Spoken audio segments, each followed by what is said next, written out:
പരിശുദ്ധ പരമ ദിവ്യകാരുണ്യത്തിന് എന്നേരവും ആരാധനയും സ്തുതിയും പുകഴ്ചയും ഉണ്ടായിരിക്കട്ടെ. വിശുദ്ധ യോഹന്നാൻ്റെ സുവിശേഷം 13-ാം അധ്യായം 14 മുതൽ 15 വരെയുള്ള തിരുവചന ഭാഗങ്ങൾ.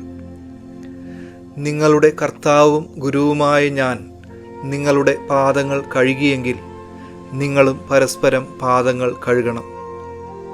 എന്തെന്നാൽ ഞാൻ നിങ്ങൾക്ക് ചെയ്തതുപോലെ നിങ്ങളും ചെയ്യേണ്ടതിന് ഞാൻ നിങ്ങൾക്കൊരു മാതൃക നൽകിയിരിക്കുന്നു. ഈശോ ജീവിച്ച ആ കാലഘട്ടത്തിൽ യഹൂദ രീതികളിൽ പ്രധാനപ്പെട്ട ഒന്നായിരുന്നു പാദങ്ങൾ കഴുകുക എന്നത്. ഒരു അതിഥിയുടെ പാദങ്ങളെ ശുദ്ധീകരിക്കുക എന്നതിലുപരി ആത്മാവിനെ കൂടെ ശുദ്ധീകരിക്കുന്ന ഒന്നായിരുന്നു പാദം കഴുകൽ. ഈശോ ഗുരുവും രക്ഷകനുമായിരിക്കെ സ്വന്തം ശിഷ്യന്മാരുടെ പാദങ്ങൾ കഴുകി എന്നത് വലിയൊരു മാതൃക തന്നെയാണ്. ദൈവം മനുഷ്യൻ്റെ പാദങ്ങൾ കഴുകുവാൻ തക്കവണ്ണം സ്വയം എളിമപ്പെട്ട നിമിഷം. ഈശോ നമുക്ക് തരുന്ന മാതൃക ഈ എളിമയുടെ മാതൃകയാണ്.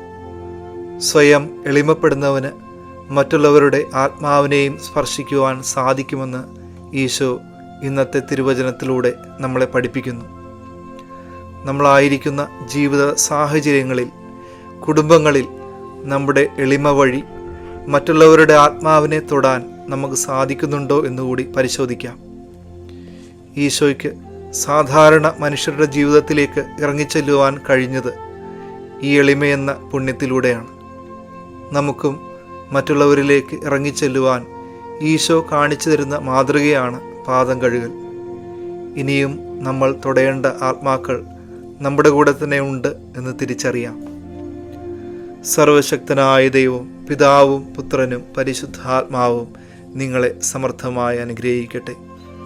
പരിശുദ്ധ പരമ ദിവ്യ കാരുണ്യത്തിന് എന്നേരവും ആരാധനയും സ്തുതിയും പുകഴ്ചയും ഉണ്ടായിരിക്കട്ടെ.